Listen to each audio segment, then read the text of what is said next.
have to make certain that we do more to create that circumstance, that opportunity in America where everyone has the opportunity to succeed and that many will.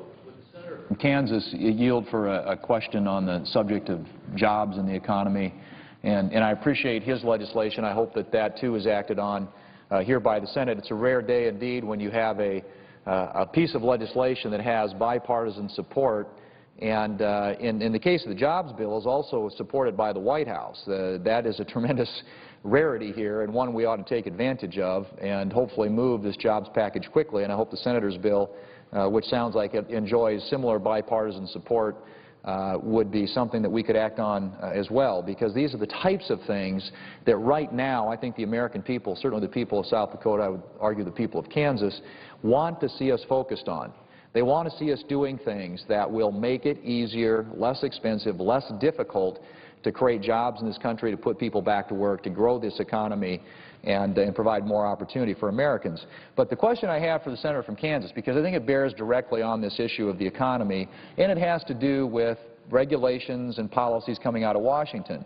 We're talking about a package of legislation that would enable access for job creators, for small businesses, to capital that they need to invest to grow their businesses and create jobs. So it's enabling, in a sense, allowing better conditions for capital formation, especially for small businesses, which is where most of the jobs in this country are created. But there are other things that the federal government is not doing that it should be doing to help the economy grow, to drive down input costs for people in this country. And I want to refer to the issue of fuel prices, because the Senator represents a state like mine where you have an agricultural economy that is very dependent upon energy, both in terms of diesel fuel, fertilizer. All those things are incredibly dependent upon energy. And is also a state, a rural state, with pretty big geography that people have to drive long distances across.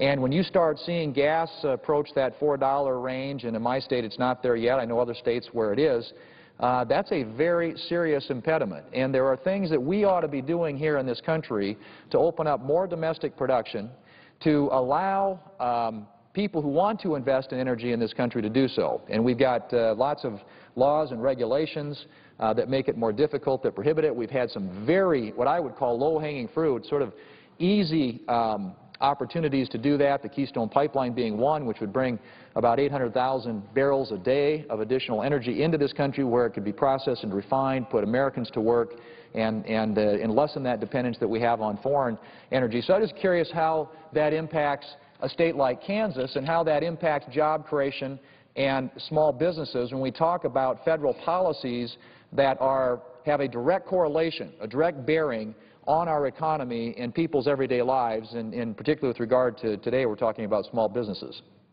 If the Senator would yield, Mr. President, I have no doubt but the ability to have an economic recovery and to create jobs in this country is in so many ways determined by what happens with our actions in regard to an energy policy, our development of our own resources. And certainly while we're here today to talk about jobs, there is a national security, there's a military stance issue that's related to our strong dependence, our unfortunately strong dependence upon foreign energy supplies. And so this Congress, this administration, in my view, needs to get out of the way and let the private sector begin the process of meeting our country's energy needs. And when we talk about high prices and complain about the price at the pump, what we are complaining about is that the supply is insufficient to meet the demand. And as the supply is not increased but the demand goes up, the resulting consequence is increasing prices. And you can remedy that by increasing the supply of energy in this country. And we have a vast array of those resources that, because of the regulations, the environment, and the policies of the federal government, we are unable to pursue. The market would send the message that we need more supply, but the regulators are in the way of making that happen. And in a state like ours, as the Senator from South Dakota says, we drive long distances. Agriculture is dependent upon natural gas for fertilizer and for fuel, for irrigation, where diesel fuel matters to us. And we have many industries that consume energy in the creation of manufactured products. And as every time the price goes up, the ability to create a new job goes down. So this country desperately needs an energy policy that's focused on the production of energy, using the resources that we have in our own country to meet our own country's needs. It is a significant and critical component if we're going to get the economy back on track and jobs created. Mr. President, I would just say to my friend from Kansas that I believe sincerely, and I think most of us, I know you do as I do, that we need a real all-of-the-above strategy. We ought to be developing all forms of American energy, homegrown energy, domestic energy, and I'm always, I appreciate it when the President of the United States seizes upon that slogan and talks about being in support of an all-of-the-above strategy. He has said that rhetorically, but his policies tell another story. And if you look at the things that we know would address the issue that the senator from Kansas raised, and that is increasing domestic supply, increasing production, homegrown production, there are a series of things that would do that. Approving the Keystone Pipeline would be the first one. It's right there. It's out there. It's 20,000 shovel-ready jobs. It is a $7 billion initial investment. It is 800,000 barrels of oil coming to us from Canada as opposed to from Venezuela, from Hugo Chavez, or from the Middle East.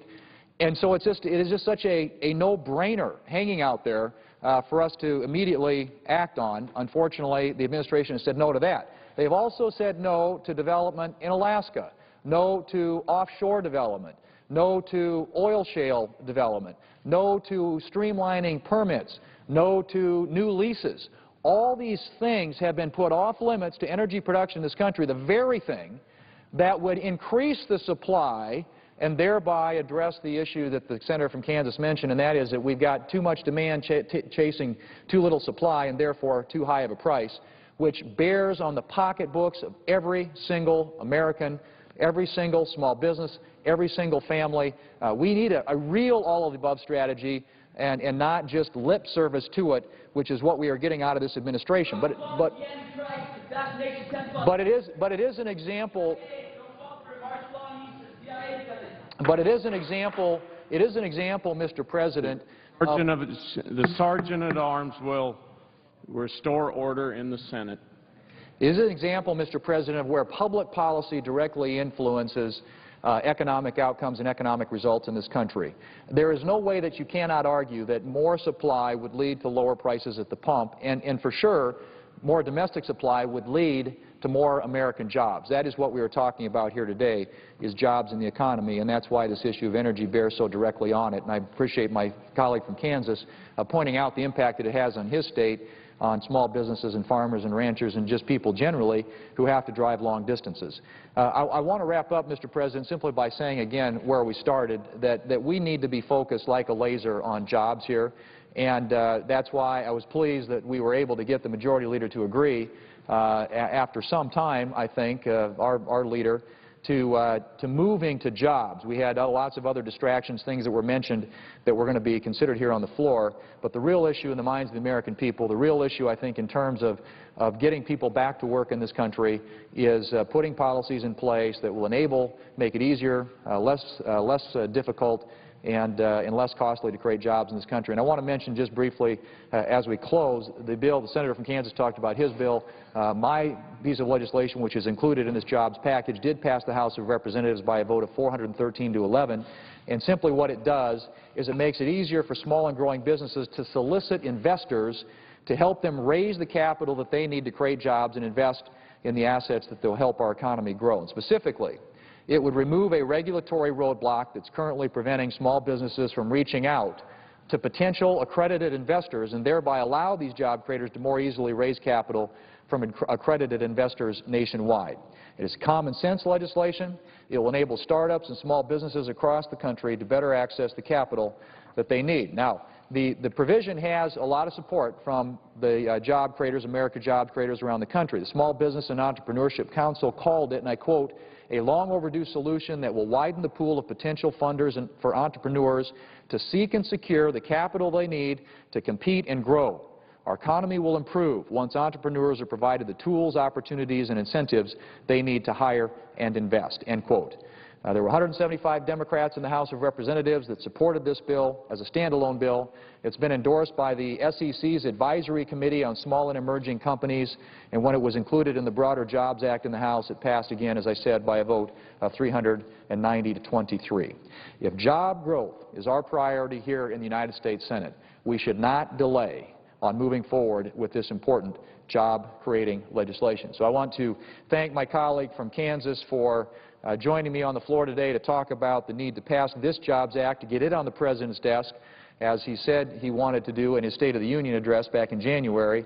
It represents exactly what we should be doing here in Washington, and that is creating a stable and productive economic environment by easing regulatory burdens and unleashing economic potential without adding to the national debt. And the senator from Kansas very ably addressed in his remarks earlier the importance of getting spending and debt under control, because that does also create conditions that are favorable to small businesses to invest. If there's uncertainty out there about what the federal government is going to be doing in terms of borrowing and spending, it creates a lot of it creates a cloud under which it is very difficult for job creators to create jobs. So I hope my colleagues here in the Senate will support this important legislation and ensure that job creators across the country have access to the capital that they need to hire and invest, and that we will start taking steps to address the impediments, the barriers, the obstacles that are in place right now to the development of domestic energy production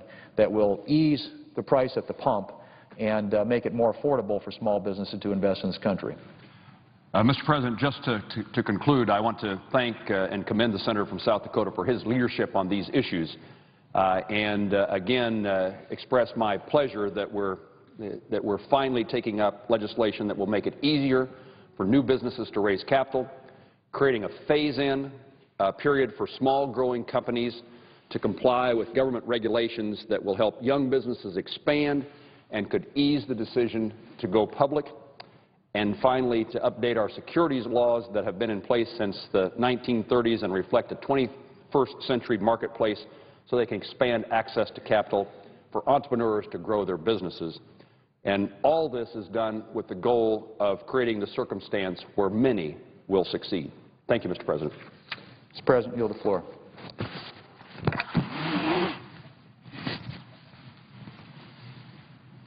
Mr. President. Senator from Delaware is recognized. Mr. President, parents in my home state of Delaware and all across this country worry so much and work so hard for the future of their children, for their health, their safety, their education, and their future. I rise today as a parent of 3 young children and the son and grandson of classroom teachers to talk about how we can pull together to provide all the tools and resources that parents, teachers, mentors, and students need to understand, to afford, and to connect with college opportunities in this country. Why do we need a new solution to this long-standing problem of college access? Well, let's just look at some statistics from this recent tough recession we're still growing our way out of. The unemployment rate amongst high school dropouts was 13%. Amongst those who'd finished high school, 8%. Amongst those with a college degree, just 4%. That's an enormous difference. That's millions of people unemployed because they didn't finish their high school education and go on to some higher education. In the new global economy, Americans who don't go on after high school have less than $1 million in lifetime earning potential compared to those who do go to college. That $1 million difference is something which, if parents and teachers and students were aware of at the beginning of their education, it might drive them to make very different choices.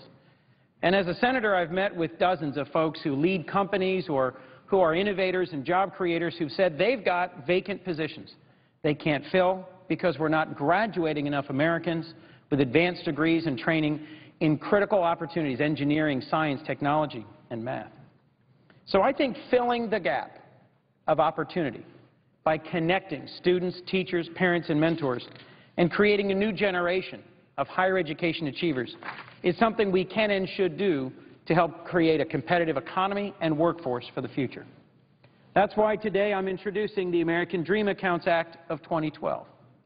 Mr. President, this legislation encourages partnerships between schools, colleges, local nonprofits, and businesses to develop secure, web-based, individual portable student accounts that contain information about each student's academic preparedness, financial literacy, connects them to high-impact mentoring, and is tied to a college savings account.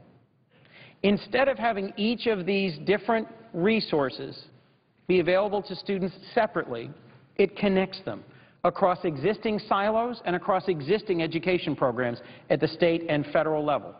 And by connecting across these different silos, deploys a powerful new tool and resource for students, teachers, parents, and mentors. This bill is a modest but I think powerful step towards helping more students of all income levels and backgrounds access, afford, and complete a college education. And I'm grateful to Senator Rubio of Florida and to Senator Bingaman of New Mexico in joining me as original co-sponsors of this innovative solution. Mr. President, too many American kids today are cut off from the enormous potential and value of higher education. Today, just about 1 out of 10 children from low-income families will complete a college degree by the time they're 24. And as I've already said, the economic consequences of that are one of the main drivers of unemployment and poverty in our modern economy. But with early action, with early engagement, we can help millions of Americans beat those odds. Many years ago, early in my career, I had the opportunity to work with something called the National I Have a Dream Foundation, through which my family and I adopted a whole class of elementary school kids from the east side of Wilmington. And all over this country, more than 100 similar groups, motivated individuals and donors, have engaged in sponsoring college education opportunities for kids beginning at a very early age. What I saw firsthand in the dozen years that I was actively engaged with the 50 kids in our I Have a Dream program was that young people who come from a community, a family, a school, where there's little to no experience of college education, get powerful and negative messages from an early age, that college is not for them, that it's not affordable, that it's not accessible, that it's not part of the plan for their future. Similarly, kids who grew up in families where their parents went to school, their teachers went to school, went to college, get constant messages, subtle but powerful messages about the value and importance of college. Folks who come from those backgrounds here, whether it's college sports or pride in their own graduation or constant conversations about one's alma mater or visits to college campuses, from childhood they hear about college as something that's just an expected part of life. Very few of the 50 dreamers that my family and I worked with had any expectation of a college education. And the most powerful thing we did was to change that, to open the door to college as a possibility from elementary school on. It showed, I think, and this program has showed time and again across the country, that exciting and engaging not just young students, but their parents and their teachers and an array of mentors has cumulative, powerful, positive impact. The American Dream Accounts Act will expand on this idea and use modern social networking technology to bring together existing programs and deliver ideas that will work for more kids. And the good news is that by utilizing existing Department of Education funds, this legislation comes at no additional cost to taxpayers. What makes the American Dream Accounts work is their unique ability to harness the power of currently available technology to address some of the biggest challenges in college access. First, connectivity. The journey from elementary school to finishing high school is long, and the journey from there to higher education is a longer one. And so many students in our public schools all over this country disengage or even drop out along the way because they're not connected. They attend large and sometimes anonymous schools. Their parents are stretched too thin in this tough economy, trying to hang on to their jobs and their housing. And frankly, a dedicated cadre of teachers can only do so much. And these kids, as they become less and less connected to a clear vision of their future, drop out or make choices that make it unlikely they'll finish high school and go on to college. American Dream Accounts take advantage of modern technology. They're a Facebook-inspired opportunity to deliver on secure, personalized hubs of information that would connect these kids, sustain and support them throughout the entire journey of education. Second, it connects them with college savings opportunities. Senator Roth of Delaware long served as the chairman of the Finance Committee, and one of the greatest pieces of his legacy is the Roth IRA, helping empower working families to save for retirement. Part of the American Dream Accounts is the idea of connecting young people to college savings accounts. Virtually every state, Mr. President, has college savings programs, yet they're not accessed by most of the working and middle class of America. Connecting students to college savings accounts from their earliest ages has powerful impact. Studies show that students who know there's a dedicated college savings account in their name are 7 times more likely to go to college than their peers without one. So this legislation would help open an individual savings account for each enrolled student from the beginnings of elementary school. It matters less how much money is in the account than that students are aware there is one. The third piece of this program is early intervention. State and federal governments already spend billions of dollars, Mr. President, on higher education, on Pell Grants at the federal level, in my state of Delaware, on seed grants. We provide these millions of dollars of support to afford college, but we don't tell kids they're there until they're in high school.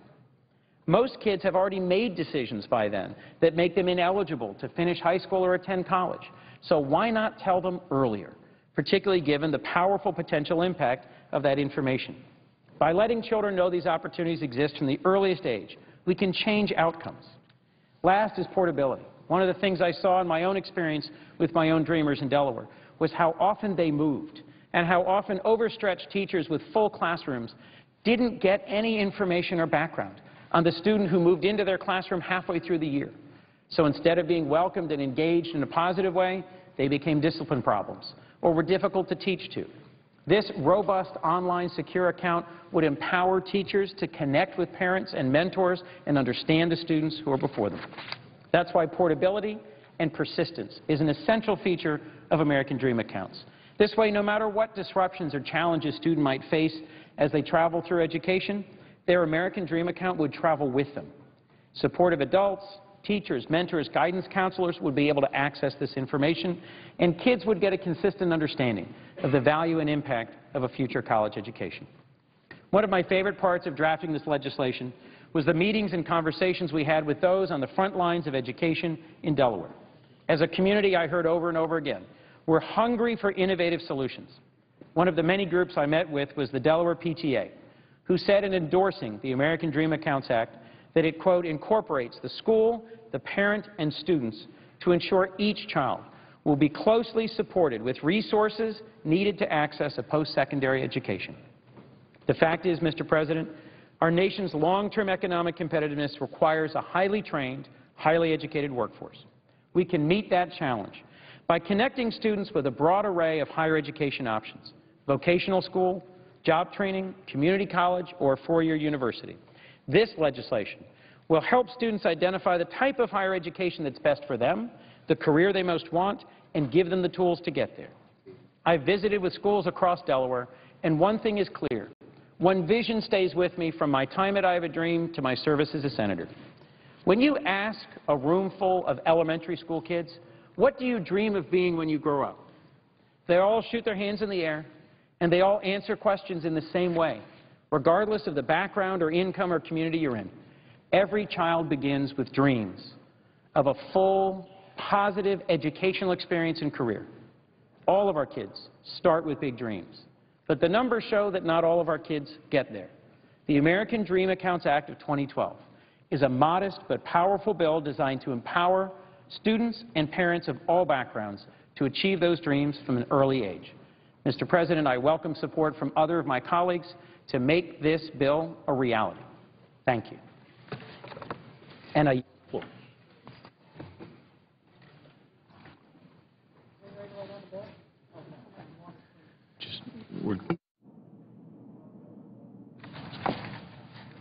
No taps of quorum. Clerk will call the roll. Mr. Akaka.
Mr. Alexander.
Senators have been offering general speeches since they gavelled in this morning. They are continuing with that. You've heard some come to the floor to talk about small business legislation on the agenda today. Work on that bill just about to get underway. It was set to start at 11 this morning. It's a bill approved by the House that would seek to improve access to the public financial markets. It's being looked at as a job generator for small and medium-sized companies. Along with that today, we are expecting Senate Democrats to try to add to the bill a reauthorization of the Export-Import Bank at a higher lending limit. Later today at about 1:45, we expect work on judicial nominations after lawmakers reached a deal to consider 14 of the 17 of President Obama's proposed nominees by May 7th. Earlier today, Majority Leader Reid informed senators that votes on 2 of those nominations are set for 2 p.m. Eastern.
They are.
Morning business is closed. Under the previous order, the Senate will proceed to the consideration of H.R. 3606, which the clerk will report. Calendar number 334, H.R. 3606, an act to increase American job creation and economic growth by improving access to the public capital markets for emerging growth companies. Mr. President. Majority Leader is recognized. On behalf of Senator Reid of Rhode Island, Senator Landrieu, Levin, Brown of Ohio, and others, I have a substitute amendment which is at the desk. Clerk will report. The Senator from Nevada, Mr. Reid. For Mr. Reid of Rhode Island and others, proposes amendment number 1833. On that, Mr. President, I ask for the yeas and nays. Is there a sufficient second? There appears to be. I have a first-degree perfecting amendment that is also at the desk. Clerk will report. The Senator from Nevada, Mr. Reid, proposes amendment number 1834 to amendment number 1833. I ask for the yeas and nays, Mr. President. Is there a second? Appears to be a sufficient second. The yeas and nays have been ordered. Is that true, Mr. President? The Senator's correct. I have a second-degree amendment at the desk. Clerk will report. The Senator from Nevada, Mr. Reid, proposes amendment number 1835 to amendment number 1834. I now, Mr. President, have a cloture motion on the substitute amendment. It has already been submitted to the desk. The clerk will report the motion. Cloture motion, we the undersigned senators, in accordance with the provisions of Rule 22 of the Standing Rules of the Senate, hereby move to bring to a close the debate on the substitute amendment numbered 1833 to H.R. 3606, an act to increase American job creation and economic growth by improving access to the public capital markets for emerging growth companies, signed by 18 senators as follows. Mr. President, I ask unanimous consent that reading of the names be not necessary, they be waived. Without objection, so ordered. Mr. President, on behalf of Senator Cantwell, Senator Johnson of South Dakota, Senator Graham, Shelby, and others, I have an amendment to the desk to the language proposed to be stricken. Clerk will report. The Senator from Nevada, Mr. Reid, for Ms. Cantwell and others, proposes amendment number 1836 to the language proposed to be stricken by amendment number 1833. I ask for the yeas and nays on that amendment. Is there a second? Appears to be sufficient second. I have a second-degree amendment that's also at the desk. Clerk will report. The Senator from Nevada, Mr. Reid, proposes amendment number 1837 to amendment number 1836. I have a cloture motion with respect to the Reid for Cantwell Johnson, South Dakota Graham Shelby amendment. Clerk will report. Cloture motion, we the undersigned senators, in accordance with the provisions of Rule 22 of the Standing Rules of the Senate, hereby move to bring to a close the debate on amendment numbered 1836 to H.R. 3606, an act to increase American job creation and economic growth by improving access to the public capital markets for emerging growth companies, signed by 18 senators. I ask for the yeas and nays on that motion. Oh, this is a cloture motion. I'm sorry, Mr. President. I'm sorry to have interrupted. I have a motion to commit the bill with instructions, which is at the desk. The clerk will report. The Senator from Nevada, Mr. Reid, moves to commit the bill H.R. 3606 to the Committee on Banking, Housing, and Urban Affairs with instructions to report back forthwith amendment numbered 1838. On this, I ask for the yeas and nays. Is there a second? Appears to be a sufficient second. I have an amendment to the instructions at the desk. Clerk will report. Senator from Nevada, Mr. Reid, proposes amendment 1839 to the instructions of 1838 to the motion to commit H.R. 3606. I ask for the yeas and nays on that. Is there a second? Appears to be a sufficient second. I have a second-degree amendment at the desk. Clerk will report. The Senator from Nevada, Mr. Reid, proposes amendment number 1840 to amendment number 1839. I have a cloture motion on the bill, which is at the desk. Clerk will report. Cloture motion, we the undersigned senators, in accordance with the provisions of Rule 22 of the Standing Rules of the Senate, hereby move to bring to a close the debate on H.R. 3606, an act to increase American job creation and economic growth by improving access to the public capital markets for emerging growth companies, signed by 16 senators. I ask for the reading of the names be waived, Mr. President. Without objection, so ordered. I ask consent that the mandatory quorum required under Rule 22 be waived for the closure motions just filed. Without objection, so ordered. Mr. President, let me take a moment just to review what's transpired here this morning. Last week, the House passed the pending Small Business Capital Formation Bill by a vote of 390 to 23. President Obama has endorsed the bill very publicly, and thus this is a measure that the Senate should consider expeditiously and pass in short order. The Republican leader and I have had preliminary conversations about how to process this bill. Initial indications are that the Senate would not be able to agree to a time agreement providing for a limited number of amendments. So I proceeded today to ensure consideration of at least 2 amendments. And so on Tuesday, the Senate will vote first on the motion to vote cloture on the Reed of Rhode Island amendment. That amendment is sponsored also by Landrieu, Levin, Brown of Ohio, which is a substitute, as I've indicated. After disposition of that amendment, the Senate will next vote on a motion to vote cloture on the bipartisan Cantwell, Johnson, Graham, Shelby Export-Import Amendment. This Ex-Im Bank amendment, Mr. President, is very, very important. The legislation just last year created 300,000 jobs. It affected 2,000 communities in America, and these jobs are all American jobs I'm talking about. After disposition of that amendment, then the Senate would vote on motion to vote cloture on the underlying bill. In the meantime, I'm always open to unanimous consent agreements to aid in disposition of the bill. So I look forward, if there are things that I can help with, I'll be happy to do this.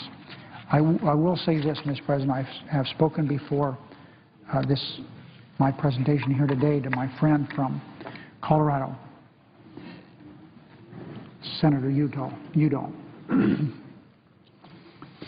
President, I have worked with him not for days, not weeks, not months, but years on an issue that's extremely important to our country, and that is an issue to help credit unions, which have been so important to our country over the years. During this economic meltdown that we've had around the country, in Nevada, the credit unions have been a lifeblood for small businesses and individuals. And we have tried and worked to get this matter before the floor. There's always some reason for not doing it. And I understand the anxiousness of my friend from Colorado to have it on this bill. I'll be happy to see if there's a way of doing this by a consent, but there's no other way of doing it except by consent because it's not germane to the bill before us. As I told him today, I'm starting today on my own to begin the procedural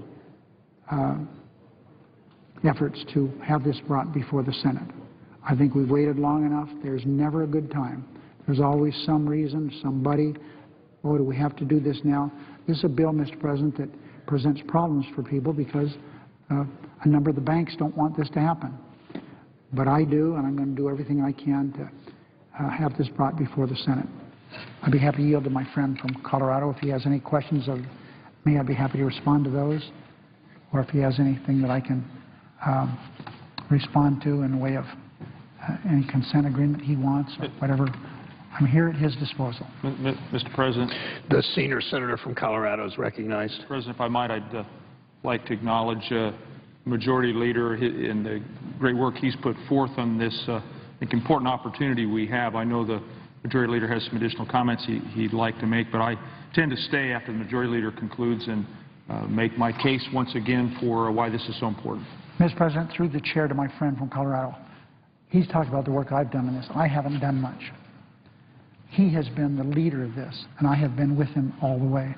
This is truly his issue. He's right. I have supported him from the very beginning, and I admire his resilience. Each time he brings this up, he's pushed back for some other reason, and personally, as I told him today, I'm to the point now where we're going to have a vote on this. There will be people come to me, why are you doing this? We're going to have a vote on this. The Democrats and Republicans are going to have to make a decision where they stand for American credit unions. Mr. President. Senior senator from Colorado is recognized. Mr. President, if I might, I'm going to expound on what the Majority Leader just shared with the body. And the whole point of what we're going to do on the Jobs Act is to expand access to capital for businesses across our great country. But the legislation that I've introduced on a bipartisan basis that also has a bipartisan twin in the House of Representatives is really aimed at truly small businesses. And I'd like to explain a little bit more about what I mean. And what we would do is, in effect, lift a regulation. We've talked a lot about deregulation in Washington, unleashing the creativity in our business sector. What this legislation would do is deregulate an industry that's really raring to go to help small businesses. Before I get into the specifics, I'd like to thank my Republican co-sponsors, who include Senators Olympia Snowe, Rand Paul, and Susan Collins. The legislation in the House has been introduced by Republican Ed Royce, with whom I served when I was a member of the House. And he has over 40 Republican co-sponsors in the effort over on the other side of the Capitol. So in sum, this is a bipartisan, common-sense way to create jobs and help our small businesses without costing taxpayers a dime. And when you add up the elements in what we're trying to do, there are positives across the board. Now, the reason this is so important is that there continues to be a phenomenon in this country, our country, where small businesses are starving for credit, but the federal government's standing in the way of them procuring that credit. As I said to start my remarks, I'm talking about the smallest of small businesses. These are the men and women who need $50, $100, maybe even $200,000 to move from their garage to a retail storefront, to renovate their sales floor, or to upgrade or purchase equipment. And in the process, they'll expand. And they just often, too often, frankly, are too small to be worth the time of banks, or they just don't fit the lending guidelines of a bank's corporate headquarters. But credit unions are standing there ready to lend money to these Americans to support their businesses and create jobs. Now, the leader just moved to the Jumpstart Our Business Startups Act. The acronym is the Jobs Act. That's appropriate. The House passed it last week. And this bill is aimed at increasing the availability of startup companies by expanding and easing the process of undergoing an IPO. An IPO, that's an acronym for Initial Public Offering. And that's a noble goal, especially as our economy still struggles to create jobs. But the problem is that we're still leaving small businesses behind. Why is that? Well, the Jobs Act is aimed at companies with revenue under $1 billion. Let me repeat that, billion with a B. These companies may well need help with an IPO, but I'm talking about offering relief to Main Street. And in light of this, I'm still committed, and I appreciate the Majority Leader's comments. I've been very persistent on this.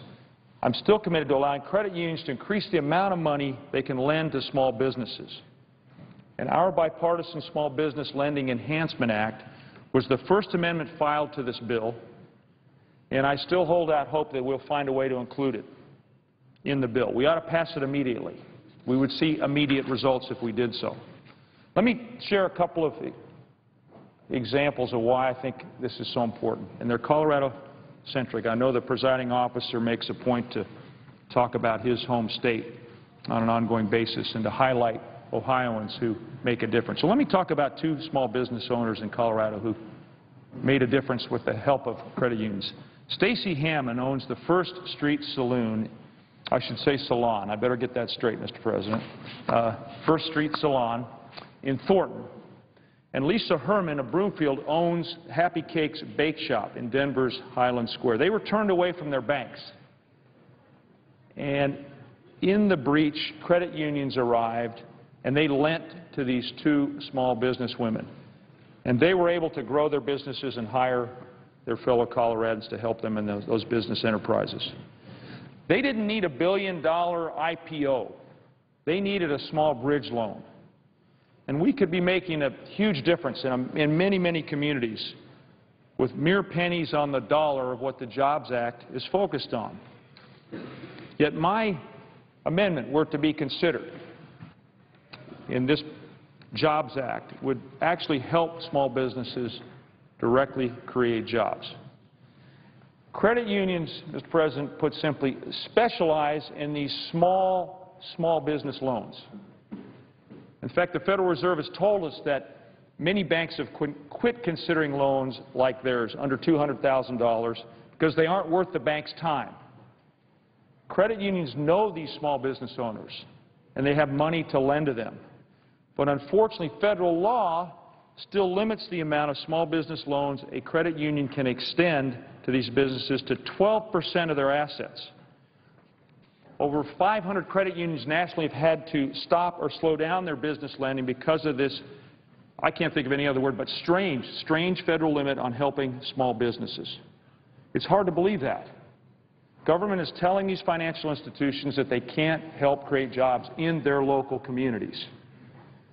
And that's why my bipartisan amendment would double the amount of money credit unions can offer to small businesses. Now, we've heard from the banks over the years that they think it's unfair that they have to compete with credit unions. But the fact is, it's not about banks or credit unions, it's about small businesses. And I have to say that these two different kinds of financial institutions serve very different small business populations. Credit unions serve the smallest of small businesses, who often must resort to their credit cards literally to invest in their businesses, keep their cash flow going, but in the process they create jobs. And these are business owners who've been by and large turned away by the banks.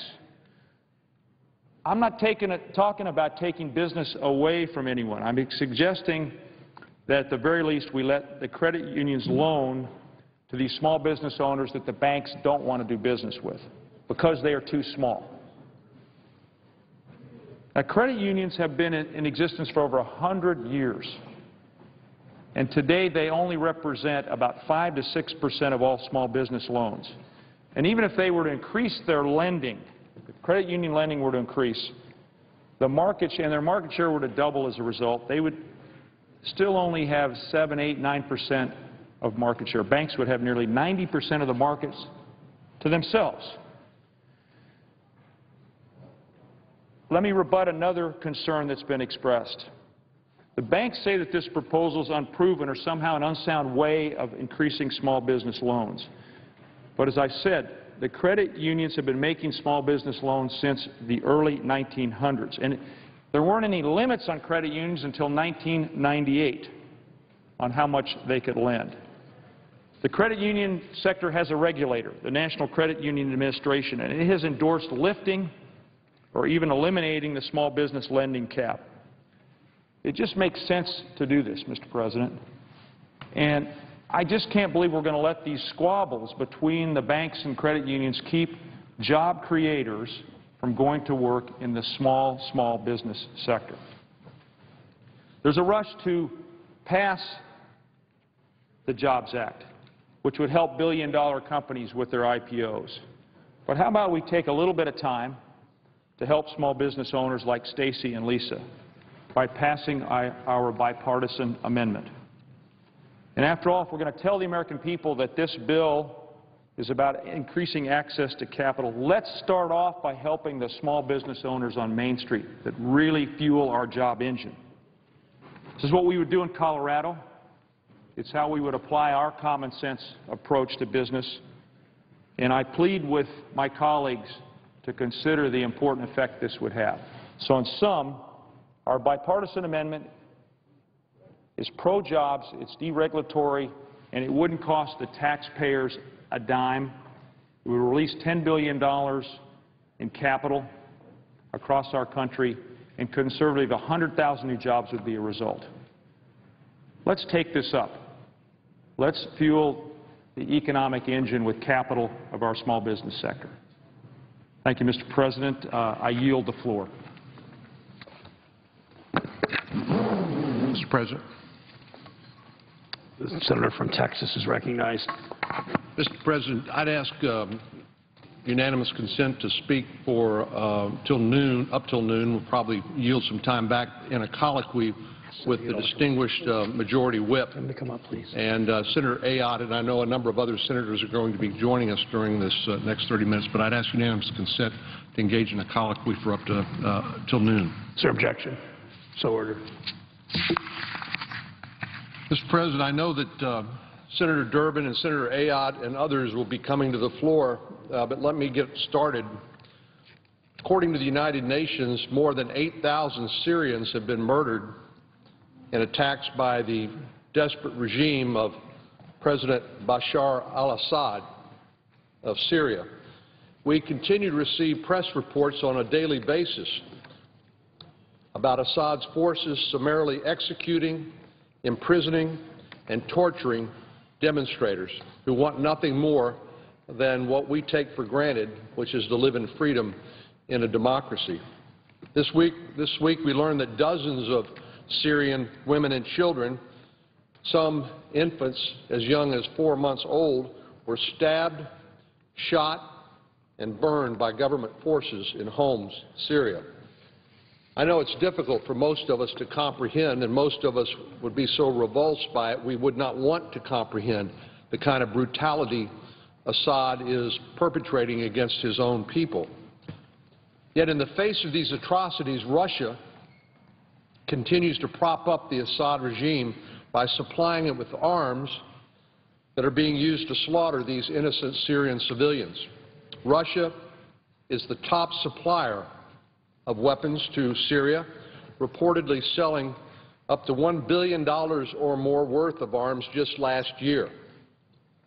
Western and Arab governments have pleaded with Russia to stop supplying these weapons to the Assad regime, but they have refused so far. Russia is not just passively supplying weapons to the Assad regime. It's also recently admitted to having military weapons instructors on the ground in Syria, training Assad's army on how to use these weapons. Russian weapons, including high-explosive mortars, have been found at the site of atrocities in Homs. Mr. President, this picture, which was taken from Al Arabiya and Reuters, translates into Russian Foreign Minister Sergei Lavrov, why don't you visit Homs to see your weapons and their effectiveness on the bodies of our children? The Syrian people recognize Russia's role in their current misery, as reflected by this picture and by this statement to Russian Foreign Minister Sergei Lavrov. Rosoboronexport is Russia's official arms dealer. This company now handles about 80% of Russia's weapons exports, according to its website. And it's spearheading Russia's continuing effort to arm the Assad regime, which in my mind makes them an accessory to mass murder. I see the distinguished Majority Whip has come to the floor, and I want to give him a chance to make any appropriate remarks he cares to make and engage in a colloquy with him. But let me just close my comments at this point on this concern that I have. Not only is Russia selling arms to Syria to kill innocent civilians, but you can imagine my shock and dismay when I found out that our own Department of Defense has a contract, a no-bid contract, with this same Russian arms merchant that is helping arm the Assad regime. This is a no-bid contract to provide 21 dual-use Mi-17 helicopters for the Afghan military. This is, as I said, a no-bid Army contract awarded just last summer that's reportedly worth more than $900 million. So the only thing I can conclude is that the United States taxpayer is providing money to a Russian arms dealer to purchase Russian helicopters for the Afghan military from the very same arms merchant that is arming President Assad's regime and killing innocent Syrians.